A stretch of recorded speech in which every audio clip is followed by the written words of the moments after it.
भई सब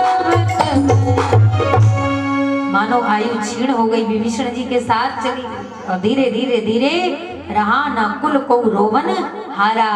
1 लख पूत सवा लख नाती, ताके घर में दिया नवाती।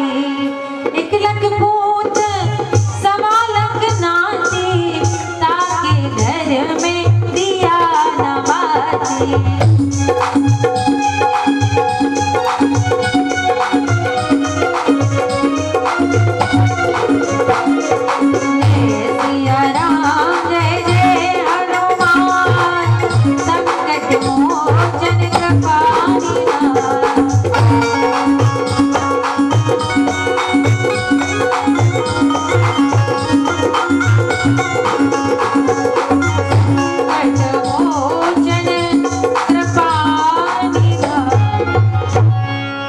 उसके घर में कोई दीपक जलाने वाला भी नहीं बचा मरा। ऐसे ही आज दुर्योधन ने भी जैसे सुना विदुर काका मेरे पिताजी को भड़का रहे, अरे दुष्ट विदुर, तुझे अपने राज्य में इतना बड़ा पद दिया और तू मेरे ही पिता को मेरे विरुद्ध भड़का रहा है, इसी समय निकल जा।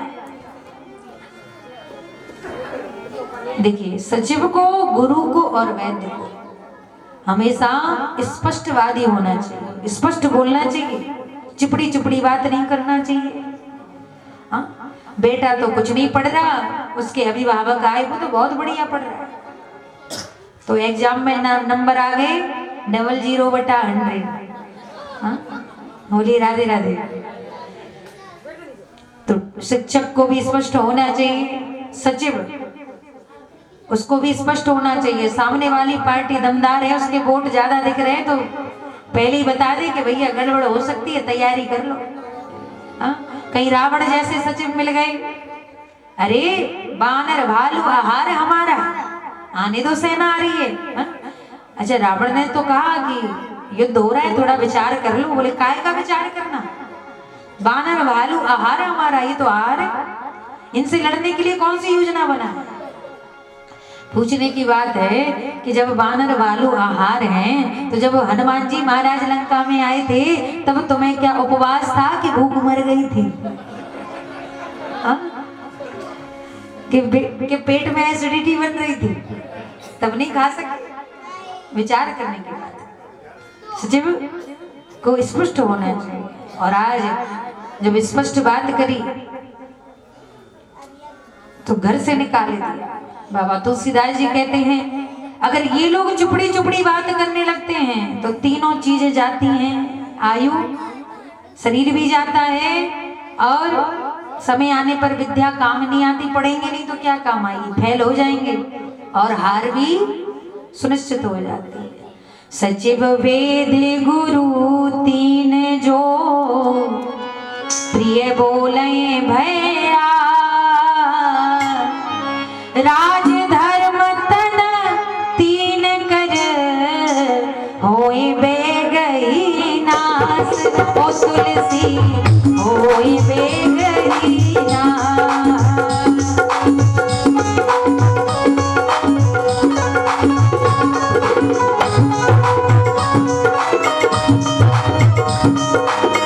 राज धर्म तन तीन कर, होई बे गई नास रे भैया, होई बे गई नास। इसलिए इनको चुपड़ा चुपड़ा नहीं बोलना चाहिए। अब विदुर काका को तो महाराज अपमानित कर दिया। विदुर काका ने धनुष बाण भी धैर्य पर छोड़े और चले गए, ताकि दुर्योधन ये ना सोचे कि मेरे विरुद्ध पांडवों में मिलकर के युद्ध करेगा।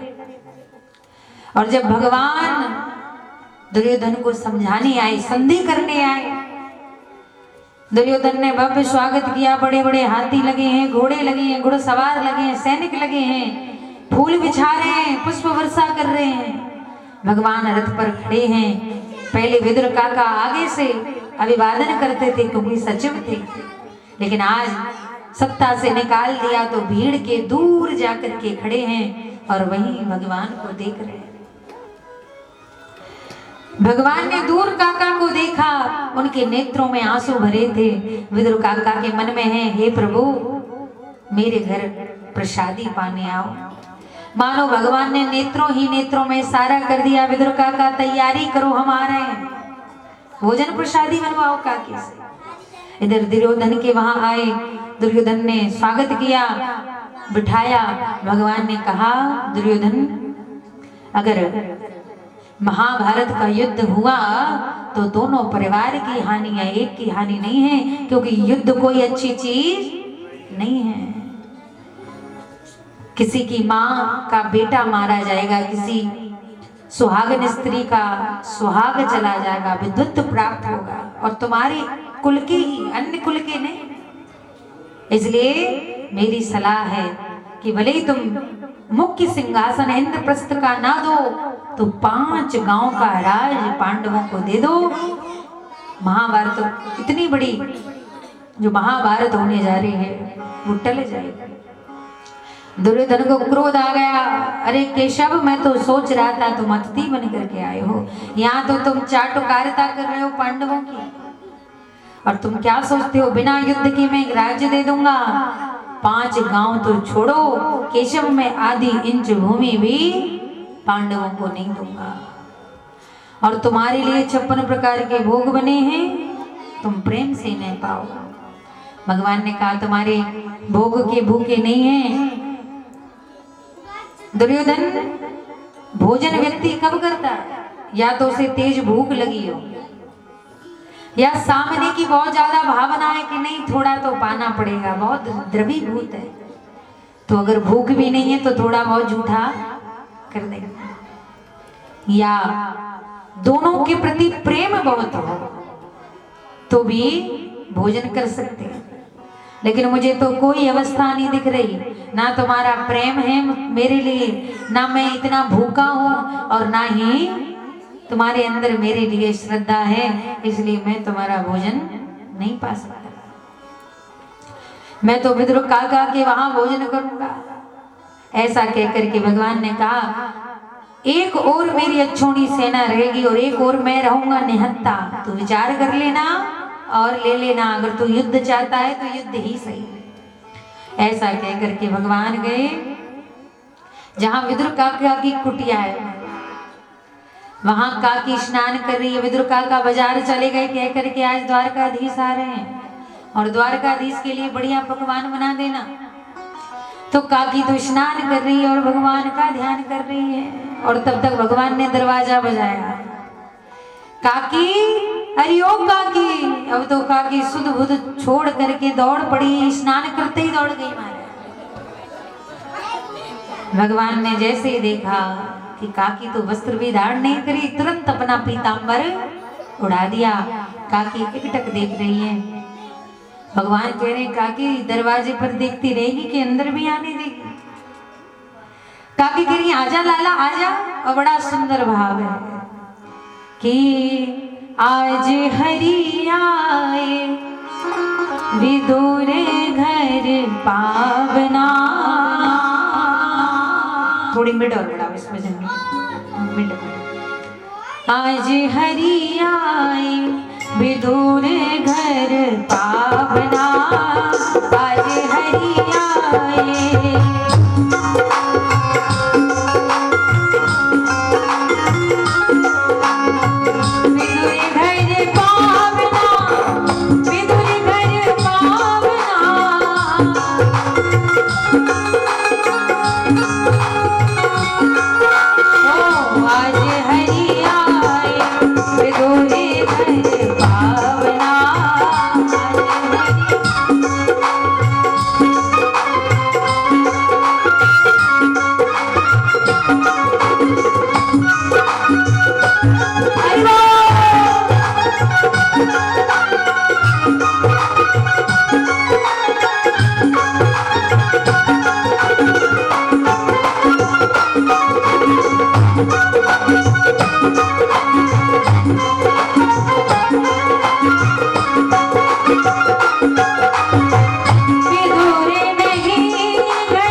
काकी एकटक देख रही। भगवान कह रहे हैं काकी देखती रहेगी कि आसन भी बिठाएगी कि ऐसे ही खड़ा करे रहेगी। तो काकी अब आसन ले आई, लेकिन आसन भी क्या करती है, जैसे ही आसन बिछाती है भगवान बैठने को होते हैं तुरंत आसन उठा देती है। भगवान कह रहे हैं अब क्या हुआ? बोले नाना कन्हैया यहाँ मत बैठ, तू वहां बैठ, मुझे दिखेगा नहीं, मैं भोजन बनाऊंगी, तेरा दर्शन कैसे होगा? भगवान ने कहा ठीक है। जैसे ही अंदर गई आंगन में, जैसे ही आसन डाला भगवान बैठने को, फिर आसन उठा दिया। बोले अब क्या हुआ?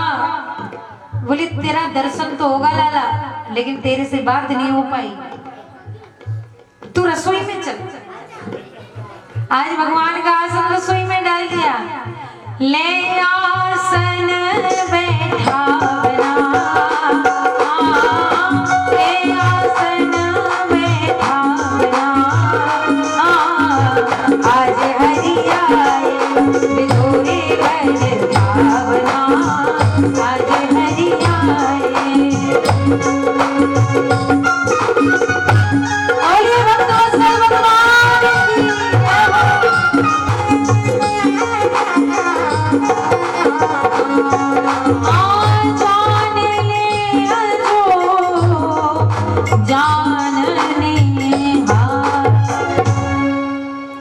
कहते हैं भगवान को अगर पाना है तो प्रेम करना पड़ेगा, प्रेम प्रिय है। चाहे तपस्विनो दान परायशस्विनो मनुष्विनो मंत्र विद है सुमंगला, क्षेमम न विन्दति विनाय दर्पणम, तस्मै सुभद्र सबसे नमो नमः। बहुत सुंदर स्तुति करी। अब कहा राजन अब तुम्हें ज्ञानम परम गुह्यम, मैं तुम्हें परम गुण ज्ञान देने जा रहा हूं। ये सृष्टि का ज्ञान सर्वप्रथम भगवान ने ब्रह्मा जी को श्लोकों के माध्यम से प्रदान किया, तत्व ज्ञान। और एक दिन जब ब्रह्मा जी ध्यान में बैठे थे तो नारद जी ने पूछा कि सब कुछ तो आपने बनाया है, तो आप किसका ध्यान कर रहे हो? तो कहा ब्रह्मा जी ने कि बेटा हमें भी किसी ने बनाया है। बोले किसने? बोले हमें नारायण भगवान ने बनाया है।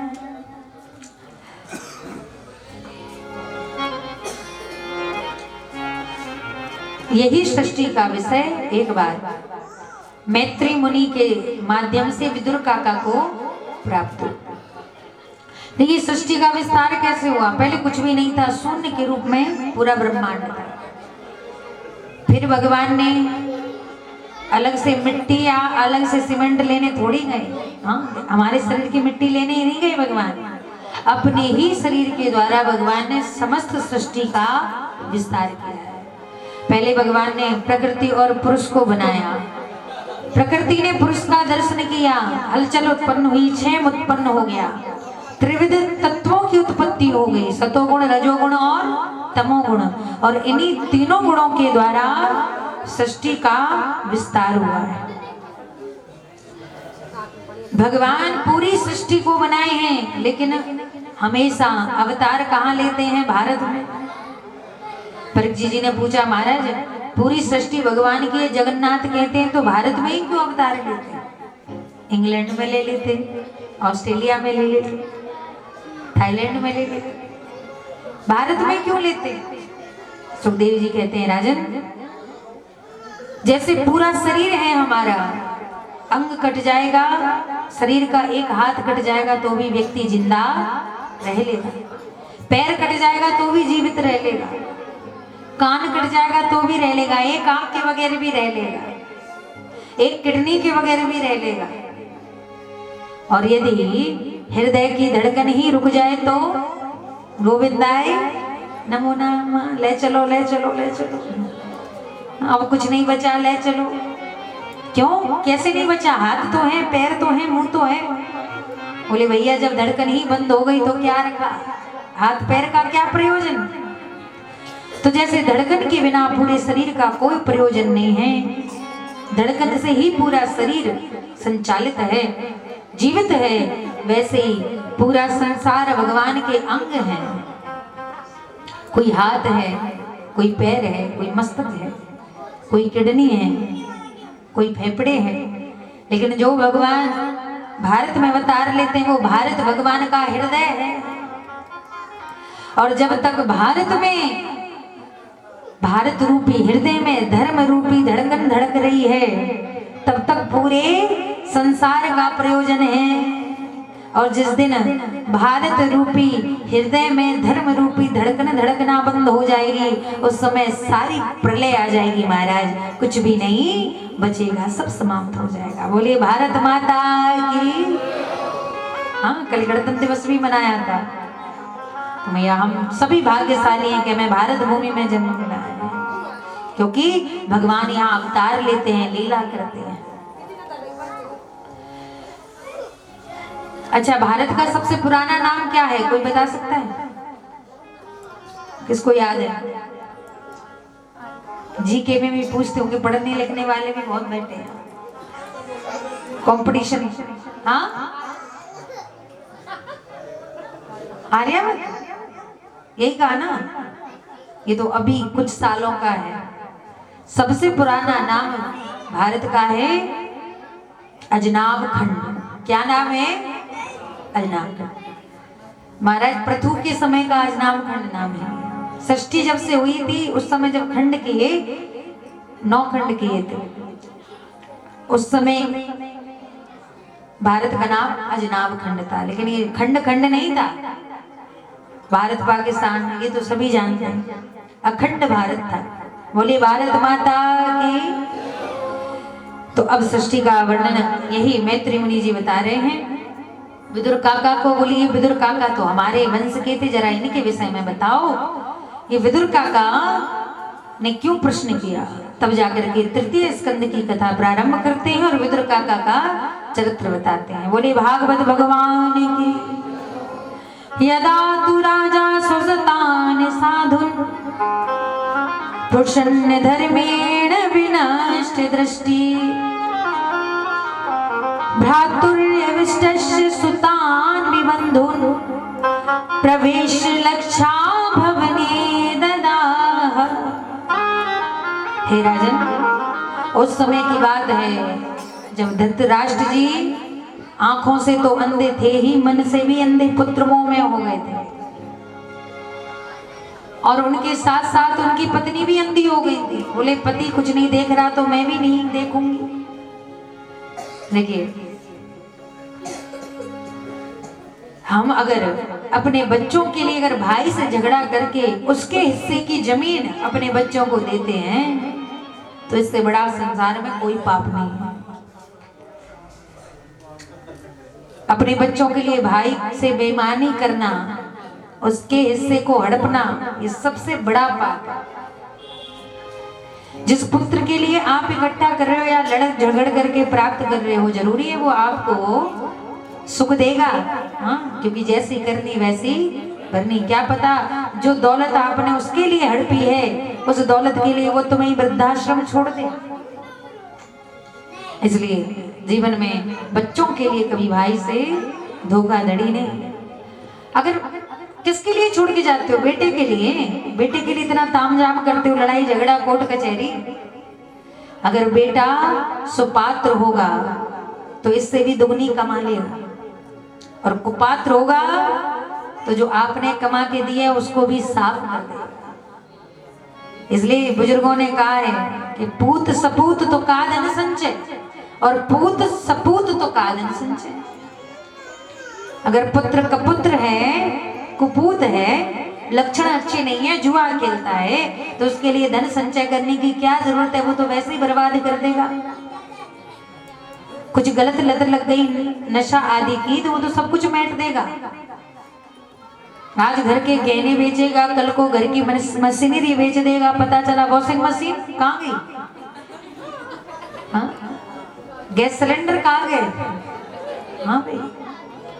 तो घर का सब कुछ मिटा देगा। और सपूत है तो भले ही तुम कुछ छोड़ करके मत जाना, वो तुमसे दुगना करके मिटा देगा। लेकिन धृतराष्ट्र जी ने क्या किया? एक तो भाई तो मारे गए थे, मृत्यु हो गई थी। भाई के 5 पुत्र थे महाराज, चाहते तो 5 गांव दे करके उनको संतुष्ट कर देते, लेकिन पुत्र मोह में इतने अंधे हो गए कि आंखों से तो अंधे थे, मन की भी, विवेक की भी आंखें फोड़ ली मारे। और इतनी इतनी योजना बनाई पांडवों को मारने के लिए। लक्षा भवनी ददाह, जब वो अज्ञातवास कर रहे थे, लक्षा भवन बनाया तो उसमें पांडवों को जलाने की परियोजना बना ली थी। ये देख करके विदुर काका जी आए, जो सचिव हैं। 2 धर्मात्मा थे महाभारत में, एक का नाम था युधिष्ठिर और एक का नाम था विदुर। दोनों धर्मात्मा थे, दोनों धर्म के स्वरूप थे। पांडवों की पाली में भी धर्मात्मा, कौरवों की पाली में भी धर्मात्मा। लेकिन हुआ क्या, विदुर काका ने जैसे ही धृतराष्ट्र को समझाया, सुनो, अगर शरीर में कोई विषैला फोड़ा हो जाता है और डॉक्टर अगर ये कह दे कि अगर ये फोड़े का ऑपरेशन नहीं हुआ, अलग नहीं हुआ शरीर से, तो पूरा शरीर नष्ट हो जाएगा। तो बुद्धिमानी किसमें है, फोड़े को ऑपरेशन करके अलग करवा दो, जैसे कैंसर आदि, नहीं तो शरीर नष्ट होगा, पूरा शरीर लेकर। और मुझे यही प्रतीत हो रहा है कि हमारा चंद्र जैसा वन, पूरा परिवार है, 100 कौरव हैं, बालक हैं आपके, लेकिन उनमें से एक बालक कांटे का वृक्ष प्रतीत होता है, उसका नाम है दुर्योधन। इसकी बुद्धि थोड़ी ठीक नहीं है, ये भुसैले फोड़े की तरह है। समय रहते इस फोड़े को अलग नहीं किया तो पूरा परिवार ले डूबेगा। नीत की बात कही, लेकिन किसी किसी अभिमानी व्यक्ति को नीत की बात भी अच्छी नहीं लगती, जैसे रावण को नहीं लगी थी। विभीषण ने कहा कि भैया राम जी की शरण ले लो, राम जी की शरण में जाओ, परमात्मा है। जानकी मैया को आदर के साथ विदा कर दो। तो क्या किया, रावण ने बात भी नहीं मानी और विभीषण जी को धक्का देकर के निकाल दिया। तो यहां से चला, और जब से विभीषण जी लंका को छोड़ करके गए, तभी से उनकी उल्टी गिनती शुरू हो गई। मानो तुलसीदास जी कह रहे उनकी आयु क्षीण हो गई। अस कहे चला विभीषण जब ही आयु हीन भये सब तबहि।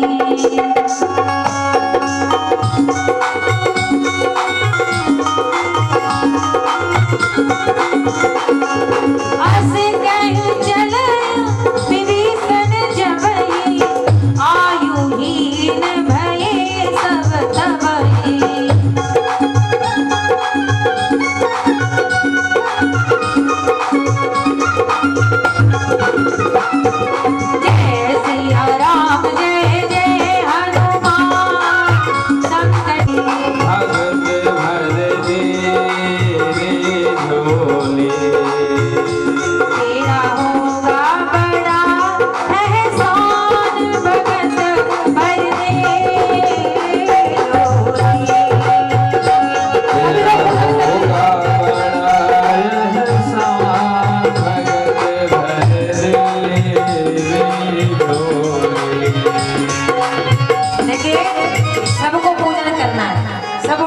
भगवान का पूजन कर लो, क्यों बैठे हो माटी के धौंधा से।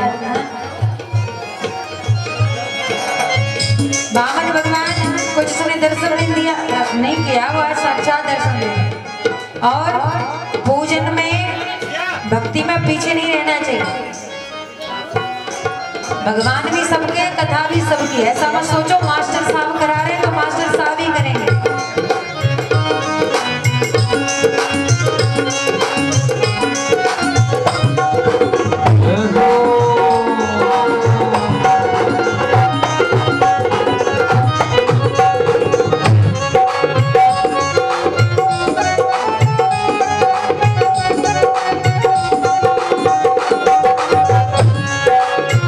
आज लौटा दे सर्वस्व अपना,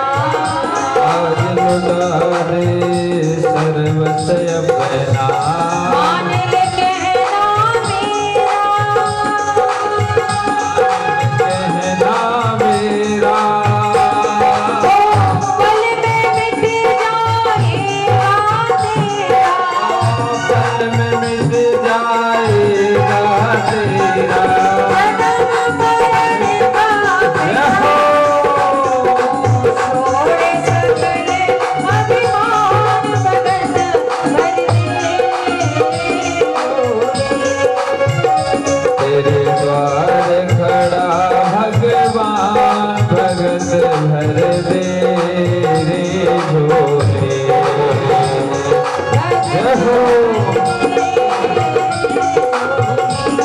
भगत भर दे रे झोले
बोले वामन भगवान की। देखो आपके सामने वामन भगवान आए हैं और सब आराम से ऐसे बैठे हाथ दरिद्रासन में। दरिद्रासन छोड़िए और जल्दी जल्दी उठ जाइए। जिसको नाचना आता है नाचे और नहीं आता वो पूजन करे। बोले वामन भगवान की हो। अरे रूप वामन को बनायो बिहारी जी ने।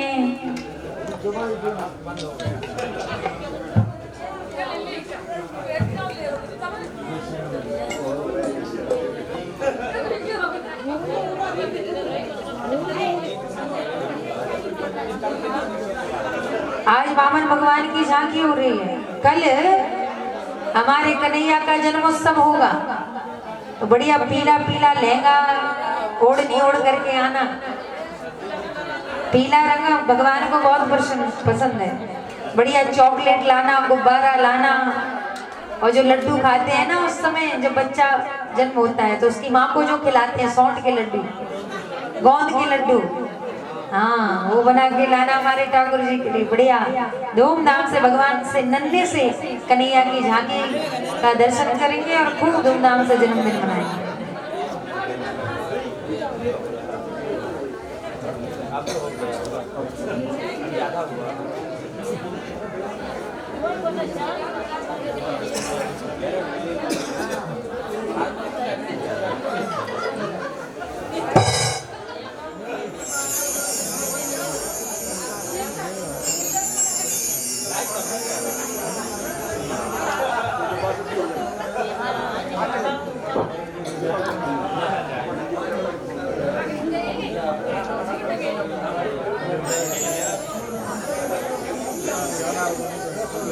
बोले वामन भगवान की।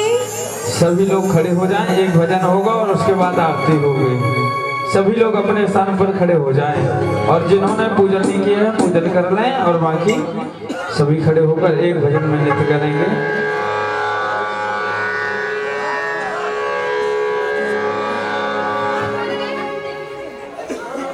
अरे रूप बामन को बनायो बिहारी जी ने, रूप बामन को बनायो बिहारी जी ने,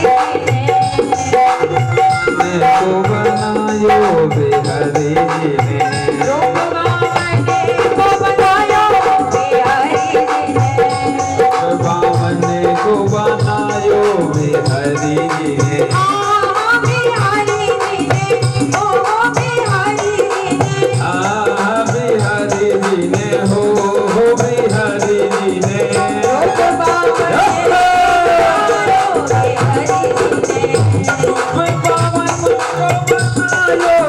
बिहारी जी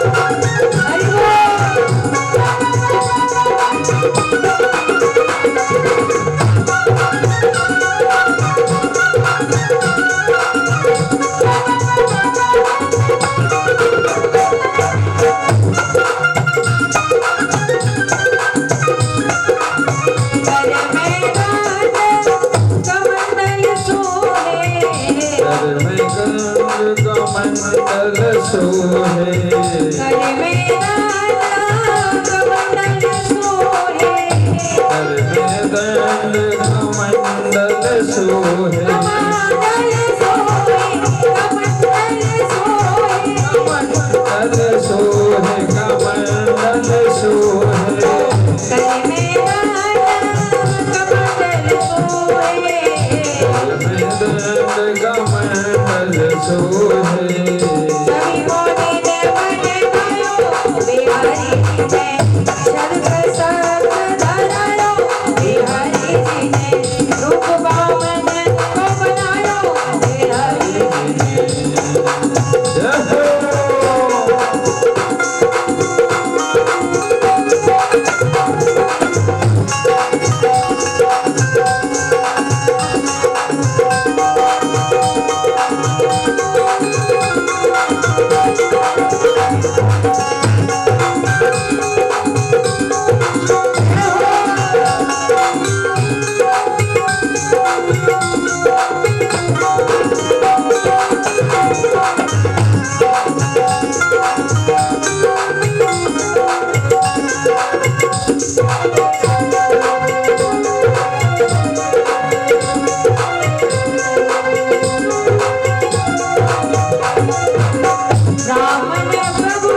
रूप बामन को बनायो बिहारी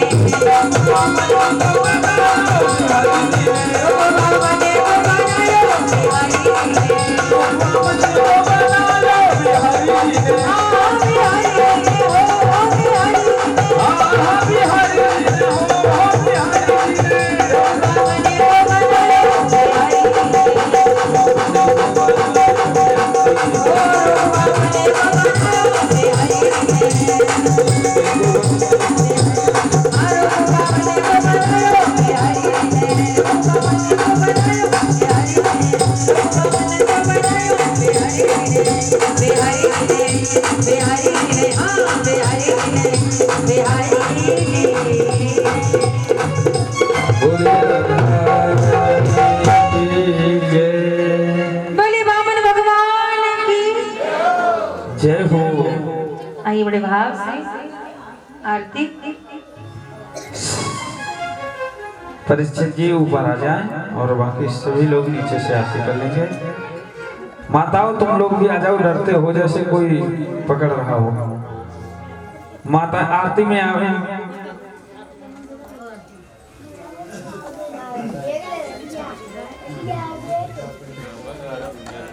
एक पुरुष वर्ग को दे दीजिए।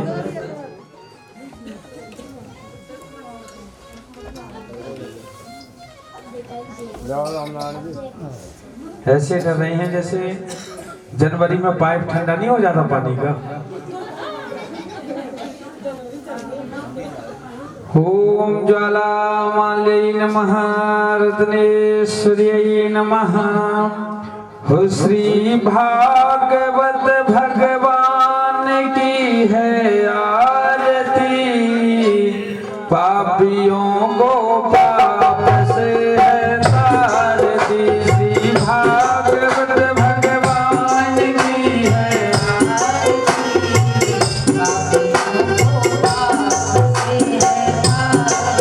श्री भागवत भगवान की है आरती, पापियों को पाप से तारती।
हरे राम हरे हरे, हरे कृष्ण हरे हरे, हरे राम राम राम हरे हरे, हरे कृष्ण कृष्ण हरे हरे। श्री भागवत भगवान की है आरती, पापियों को पाप से है तारती, पापियों को पाप से है तारती।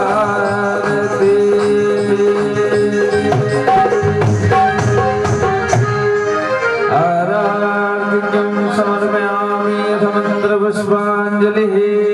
हरिः ओम् एकदन्ताय विद्महे वक्रतुण्डाय धीमहि तन्नो दन्ती प्रचोदयात्। हरिः ओम् धीमहि तन्नो श्री भागवत प्रचोदयात्। नाना सुगंधि पुष्पाणि यथा कालोद्भवानि च पुष्पाञ्जलिर्मया दत्त्वा गृहाण परमेश्वरा। सुमन सुगंधित सुमन ले सुमन सुगंधि अपार पुष्पांजलि अर्पण करो श्री कृष्ण करो स्वीकार।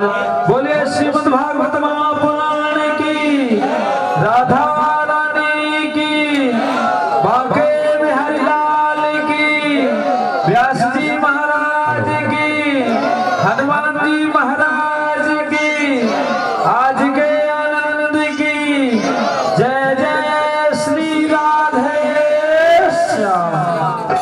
सभी माताएं आरती और प्रसादी लेके जाएंगे। बामन भगवान की झांकी अंदर लेते जाएं। जय जय श्री राधे श्याम।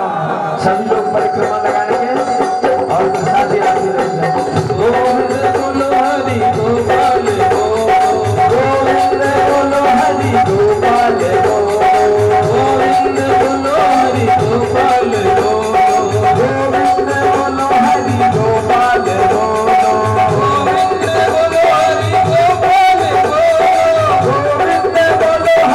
गोपाल गोविंद बोलो हरि गोपाल गोविंद बोलो हरि गोपाल राधा रमण हरि गोविंद बोलो राधा रमण हरि गोविंद बोलो गोविंद बोलो हरि गोपाल गोविंद बोलो हरि गोपाल गोविंद बोलो हरि गोपाल गोविंद बोलो हरि गोपाल राधा रमण हरि गोविंद बोलो राधा रमण हरि गोविंद बोलो।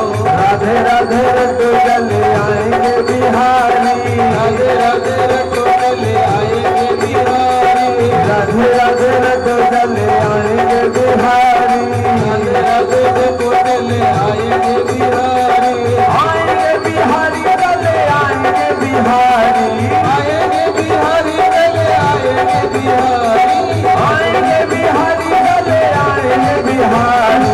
राधे राधे राधे राधे राधे राधे रटो चले आएंगे बिहारी राधे राधे रटो चले आएंगे बिहारी। राधा रानी मिश्री तो स्वाद है बिहारी राधा रानी मिश्री तो स्वाद है बिहारी राधा रानी मिश्री तो स्वाद है बिहारी राधा रानी मिश्री तो स्वाद है बिहारी। राधे राधे राधे राधे राधे राधे रटो चले आएंगे बिहारी राधे राधे रटो चले आएंगे बिहारी। गोविंद बोलो हरि गोपाल बोलो गोविंद बोलो हरि गोपाल बोलो गोविंद बोलो हरि गोपाल बोलो गोविंद बोलो हरि गोपाल बोलो राधा रमण हरि गोविंद बोलो राधा रमण हरि गोविंद बोलो। नटवर नागर कृष्ण मुरारी गोकुल के राजा तेरी अगिया तरस नहीं अब तो आजा अब तो आजा अब तो आजा। नटवर नागर कृष्ण मुरारी गोकुल के राजा तेरी अगिया तरस नहीं अब तो आजा अब तो आजा अब तो आजा अब तो आजा अब तो नागर कृष्ण मुरारी गोकुल के राजा तेरी अगिया तरस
बिहारी राधे राधे जप चले आएंगे बिहारी आएंगे बिहारी चले आएंगे बिहारी आएंगे बिहारी चले आएंगे बिहारी राधे राधे जप चले आएंगे बिहारी राधे राधे जप चले आएंगे बिहारी श्यामा की कृपा बाबा की कृपा जिनसे हो जाए वो उड़ाए वो उड़ाए वो उड़ाए वो उड़ाए श्यामा की कृपा राधा की कृपा जिनसे हो जाए वो उड़ाए वो उड़ाए वो उड़ाए भक्ति पाए चाहे अमीर हो चाहे गरीब हो चाहे अमीर हो चाहे गरीब हो चाहे पूरी से पूरी उसकी तकदीर हो चाहे पुलिस मरी उसकी तकदीर हो उसकी तकदीर हो उसकी तकदीर हो राधा रानी तो भाई सबको निभाए मौज उड़ाए मौज उड़ाए मौज उड़ाए मौज उड़ाए राधा की कृपा श्यामा की कृपा जिसमें हो जाए राधा की कृपा सबसे हो जाए मौज उड़ाए मौज उड़ाए मौज उड़ाए भक्ति पाए राधा की कृपा श्यामा की कृपा राधा की कृपा सबसे हो जाए भक्ति पाए मौज उड़ाए भक्ति पाए मौज उड़ाए पीतल का सोना कमर का मोती बन जाए पल में कृपा ज्योति इतना बोलो कमर का मोती बन जाए पल में कृपा ज्योति राधा की कृपा पल में करिश्मा करके दिखाए पल में करिश्मा करके दिखाए मौज उड़ाए मौज उड़ाए मौज उड़ाए मौज उड़ाए राधा की कृपा सबसे हो जाए राधा की कृपा सबसे हो जाए भक्ति पाए मौज उड़ाए भक्ति पाए मौज उड़ाए राधा के बेटे तुम नहीं पाए पटवारी हरदम खुशियां मनाए राधा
कृष्ण हरे हरे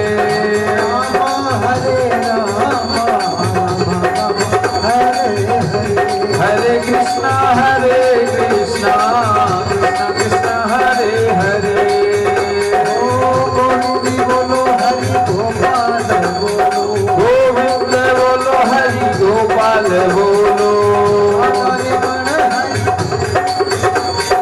गोविंद बोलो हरि गोपाल बोलो गोविंद बोलो हरि गोपाल बोलो गोविंद बोलो हरि गोपाल बोलो गोविंद बोलो हरि गोपाल बोलो राधा रमण हरि गोविंद बोलो राधा रमण हरि गोविंद बोलो गोविंद बोलो हरि गोपाल बोलो गोविंद बोलो हरि गोपाल बोलो राधा रमण हरि गोविंद बोलो नटवर नागर कृष्ण मुरारी गोकुल के राजा मेरी अखियां तरस रही अब तो आजा अब तो आजा मुझे लगी शाम तक भी ये दुनिया क्या जाने मोहे लगी शाम संग प्रीत की दुनिया क्या जाने मुझे मिल गया मन काली ये दुनिया क्या जाने मुझे मिल गया मन का मीत की दुनिया क्या जाने क्या जाने रे कोई क्या जाने क्या जाने कोई क्या जाने मैं जानू या वो जाने मैं जानू या वो जाने मुझे मिल गया मुझे मिल गया मुझे मिल गया मन का प्रीत की दुनिया क्या जाने मुझे लगी जाम संग भी ये दुनिया क्या जाने मुझे लगी शाम संग प्रीत की दुनिया क्या जाने कभी देखी मैंने शाम की जब से कभी देखी जब शाम की जब से भाई बावरी में तो तब से भई बाबरी में तो तब से वादी प्रेम की डोर मोहन से बागी प्रेम की डोर मोहन से नाता तोड़ दिया मेरे जग से नाता तोड़ दिया मैंने जब से कैसी पागल की ये दुनिया क्या जाने ये कैसी पागल प्रीत की दुनिया क्या जाने मुझे लगी जाम संग भी ये दुनिया क्या जाने मुझे लगी शाम संग प्रीत की दुनिया क्या जाने क्या जाने रे कोई क्या जाने क्या जाने कोई क्या जाने मोहे मिल गयो मन का मीत की दुनिया क्या जाने मोहे मिल गयो मन का मीत की दुनिया क्या जाने क्या जाने कोई क्या जाने क्या जाने कोई क्या जाने मोहे मिल गयो मन का मीत की दुनिया क्या जाने ओ बनू तुम्हारो चार भुजा को नाथ बनी तुम्हारी तुल जाला डली बनो मारो चार भुजारो नाथ बनी मारी तुल सारा डली बनू तुम्हारो सीगोरी मोछा बनी तुम्हारी तुल जाला डली बनू मारो चार भुजा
धन